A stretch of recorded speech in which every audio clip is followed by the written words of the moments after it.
Okay, right now we're going to transition over to the next stage of people, which is, I would say 35 to 50 years old, in that range. Okay, Pastor. So I'm 40, about to turn 41. So I have to admit, like, of course, I didn't do everything right, and a lot of people are in my predicament. You got some intelligence, you know what you need to do, but you didn't quite do what you were supposed to do. Because, when Jay-Z said 30 is a new 20, we started to believe it, and it's okay, well, that means I got 10 more years and not really think about nothing. And then you wake up at 40 years old, you're like, whoa, wait a minute, 40 is 40. I got, you got kids, and some people got grown kids and still don't have the stuff established yet. So what's the steps for people from age, say 35, 40, up to 50 years old in that range that need to get started? Well, and here's what I'll look at. I mean, the age, I think, I'll look at it as your status in life. Let me look at it that way. Because there may be a 35-year-old that's in the same position as a 25-year-old. Right? They may have just started the program and they may have small children. Then you may have a 40-year-old that may have, like you said, grown children, and they're going to be in a different spot, or they may have children that are in high school. That's different from a person that's 40-year-old and got a child that's in elementary school. So, I'm looking at it, from that standpoint. That I'm 40. I'm between that time, that period of time. But my kids are like in high school or they're in college. This kind of thing. Well, once they get there, now my focus shifts. Right. Before, my focus was on making sure that I was sound financially, so my children, could progress. Now I'm looking at a different take, because now my children are either getting ready to leave the house or they have left the house. And so I'm looking at where I am in life. So there are two things I'm looking at from that standpoint. Number one is, am I at the beginning of home ownership, in the middle of home ownership, or the end of home ownership? Because here's what if I'm between 45 and 55, retirement is right around the corner, right? Most people apply for Social Security either 62 or 65, or you want to anyway. Right. You don't want to work till you're dead. Most people don't. You want to do something you enjoy, travel or whatever. You have those dreams. But whatever, so that's what you're doing now. So my first priority is assuming that I have covered the other things we've talked about, assuming I'm at the 80%, and hopefully by then I'm at 70%, because I have been working the program long enough, and now I'm operating off 70% of my income. And hopefully by then my savings have got to the point where, I'm covered for my emergency money. I have some midterm, I have some long-term set up, but I'm still looking now for planning for that next transition. And the next transition usually is retirement, right? So how do I get where I want to go for retirement, right? The first thing I look at is this. For most couples, not everybody, but for most couples, the most valuable asset they have is their home. That's where most people are. If you have a home that's worth, let's say, $300,000, most people don't have $300,000 in assets somewhere else. There's some that do, but most people don't. So your home becomes your most valuable asset. So then the thing is, if that's going to be my most valuable asset, how do I maximize that? So if my home is not paid for, then I am not maximizing that asset. So the next thing I want to do is I want to say, okay, how do I pay my home off? Within a period of time, so that my working years will allow me to take the money I would have paid to the house and maximize my ability to plan for retirement. So let's say I'm 45 and I owe 10 years on my house, for example. If I'm, maybe owe more than that, but whatever I'm saying, if I'm 45, here's my goal. My goal is going to always be the house needs to be paid off within 10 years, because the average person will only have 7 to 10 more years of income, without a mortgage payment. So that's going to be my goal. So I got to start restructuring my house payments so that I can make sure I get there. And it doesn't take a whole lot. Again, it's not like it's a huge thing to do.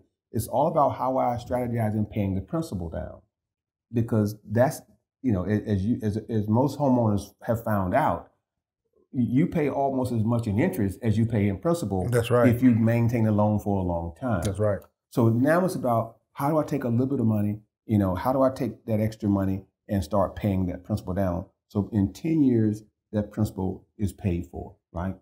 I got my principal paid for. Let's say, that's been my focus. I'm still doing my savings thing, right? But I've included that in my expenditures now. That's a part of my expenditures now. Okay.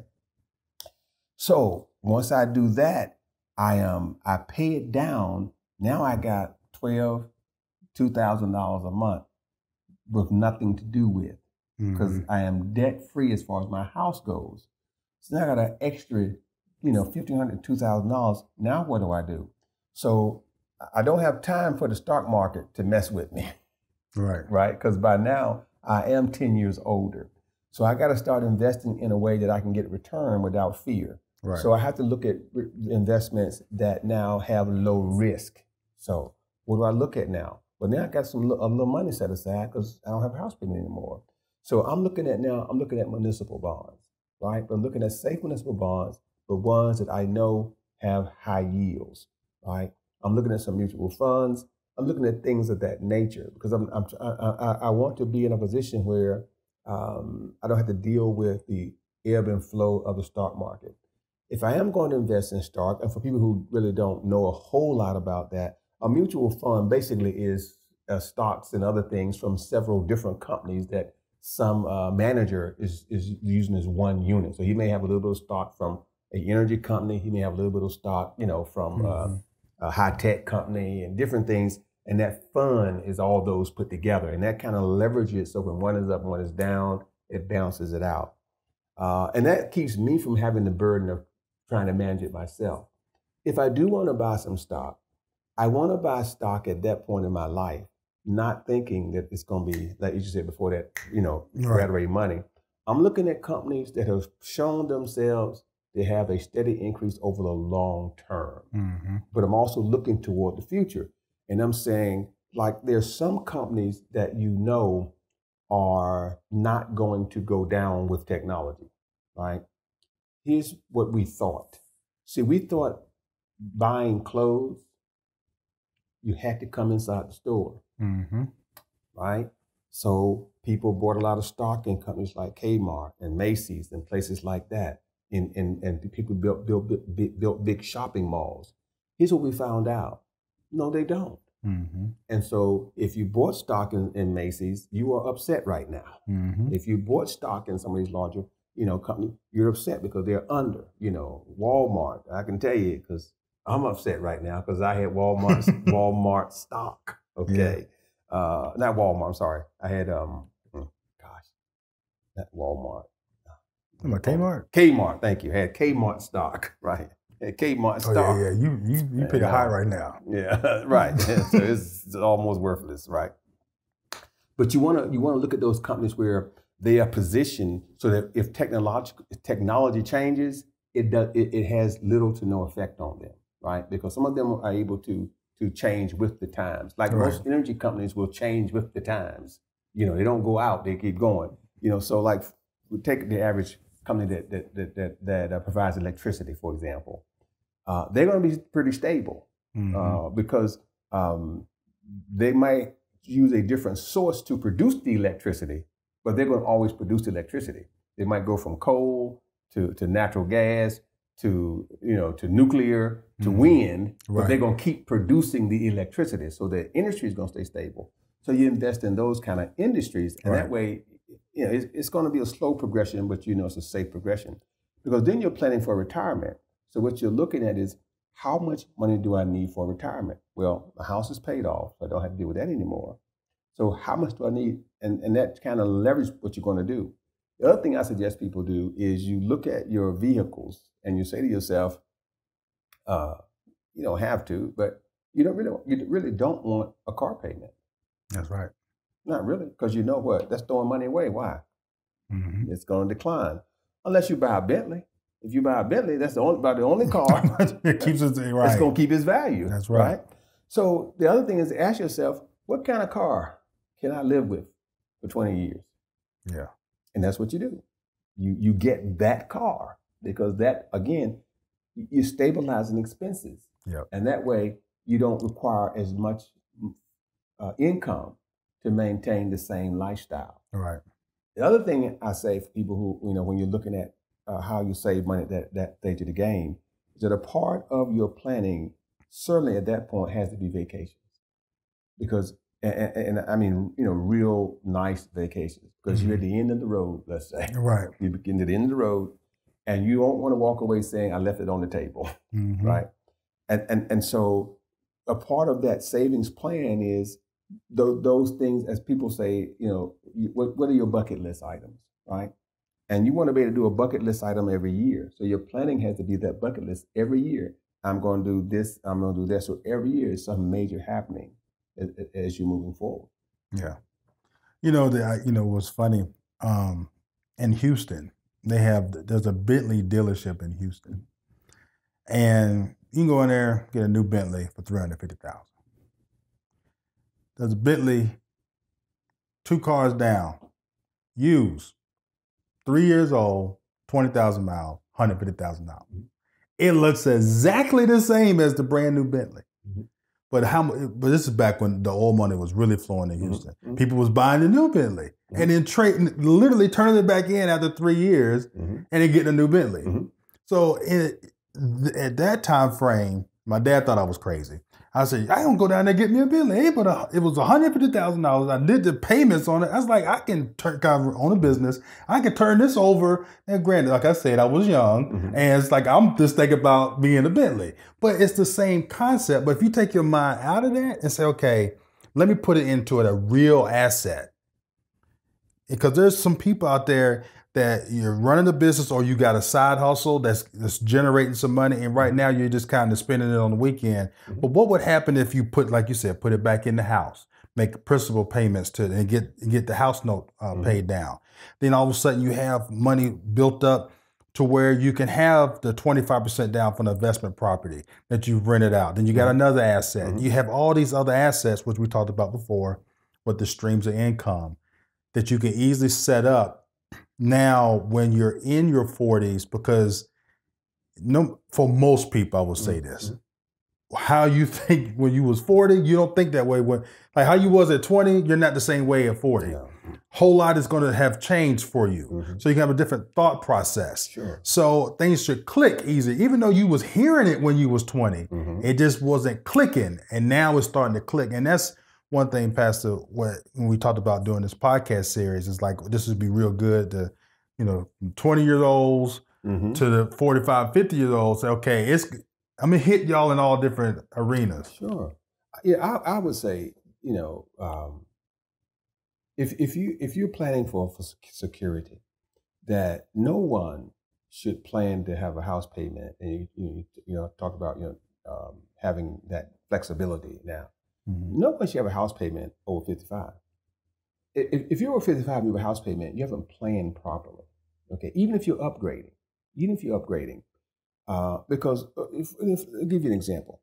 Let's say I bought my first house at 20. Let's say I bought 25. Let's say I bought my first house at 25, right? And I pay it off in 15 years, right? That means now I am 40, right? So if I'm 40 and I said no one should have a house payment over 55, that means I got between 40 and 55 to save money. Right? Now, if I start saving money at 40 years old and I got no house payment, every dime I would have had a house payment on, I can now save. Now, when it's time for me to buy a new house, I got an old house that's worth about $300,000. I done saved up over $300,000. Right? I can walk in there and pay cash for the house. Now, or I can build the house now. And I can save all that profit that I would have paid someone else. That's right. And I can tell you, I'll use myself as an example. Okay. I did that in a piece of property that I own. I was the contractor myself. Okay. It cost me approximately $120,000 to build the home. The total square footage is 3,600 square feet. Now, all of it's not built out. Only half of it is built out. Other part is not built out. It's 3,600 square feet. 1,800 feet is complete. It is currently valued at $250,000. right? Mm-hmm. The moment it was completed, it was valued at $200,000, but it only cost me $120 to build because I cut out the prime contractor. Because all the prime contractor is going to do is call the sub up and say to the sub, you come do this and you come do that. Well, I know how to call the sub up and say, you come do this and you come do that. Right. But that's what I'm saying is that if the person that is at that part in their life juncture make that decision, by the time they get a certain age, you certainly always have the option to go buy a home already built. Mm-hmm. But you already have your house that you're living in. So it's not like you have that, you have to rush and find a place to live. You're living in a house that is paid for, right? Plus, you have been saving for 15 years. Mm-hmm. So you have the liquid assets to say, hey, listen, this is what I want to do. Here's one way to do it. This is what I do in the current house I live in, right? You take your liquid assets and you buy the land. You take the land and you borrow money. You take that money and you start paying the builder. Once the house gets built just enough where you can move in, where you can get a certificate of occupancy, you sell your old house. Then you take that money and you finish paying you pay the loan off that you got. Right. Makes sense. And now you're in the house. Right. You ain't got that one payment to make. Right. And good to go. But again, you have to plan. You can't plan for that overnight. And that's the point you brought out before about the millennials, right? Right. That's not something you can say, well, I'm going to start today and I'm going to finish it tomorrow. Right. That's something where you're saying to yourself, well, I know I want to be a certain place at this age. Mm-hmm. And so if I'm now a millennial and I'm in my 20s and my early 30s, then I can put that plan in process. By the time I'm 55, I will have the house of my dreams, and I will not have a house payment, but I'll be in the house of my dreams. Now the money I would have been making for a house payment, I can take that money and do all kinds of things with it. I want to do it wisely, but I can do all kinds of things with it because unless I die, I'm going to still grow older. Right. Now from 55 to 65 is another 10 years. Now, if I'm in 10 years' time, the money I would have been putting on a house, I'm now investing that money. Mm-hmm. So now when I'm 65, I'm now a millionaire again. Right. Because I have invested that money wisely. So now I'm retiring as a millionaire. I haven't made one extra dime. It's not like my salary went up or none of that kind of stuff. Right, right. But just because of the way I manage those funds, now when I retire, hopefully Social Security will be there. I kind of doubt it that millennials will be able to draw Social Security. Right. But if they are, you got your Social Security check, you got a retirement check from whatever company you work for, and you got about $1 million stashed away somewhere. And again, if you can just pull 5% down off of $1 million, you're in pretty good shape. And there are investments where you can pull 5% down. Mm-hmm. As I mentioned earlier, you can put it in an online account and draw 2%. Right. You can put it in an online CD, but you do it in incremental stages, which I forgot to point out, but I should point out. You put it in a CD and you put it in incremental accounts in the CD. So let's say, for example, you've been saving up all your money and you got $100,000, right? You want to put it in CDs that mature in 1 year increments, right? Mm-hmm. So you have one that's going to mature in 5 years, one in 4 years, one in 2 years, one in 1 year, like that. That way the money keeps turning over each year. So each year one matures for me. And the older ones will have a higher return on investment, obviously, but one is turning over each year. And then you keep putting it back in, so it keeps turning over each year, but you keep pulling the interest out each time. Right. And that way, that's once you are retired, you keep pulling the interest off of that money. But again, if you do the plan that we just talked about, and it doesn't take a lot to do, by the time you're 65, you got $1 million to the side. And you can take $200,000 and keep, and do it that way. You can be pulling enough money out of those accounts just on the return to stabilize you, because you don't have a house payment anyway. Yeah.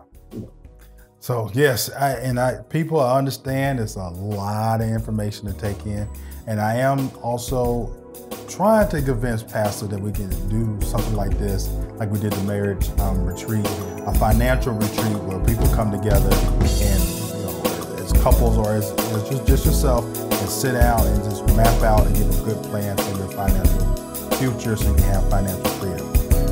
This is your host, CB Baker. Till next time.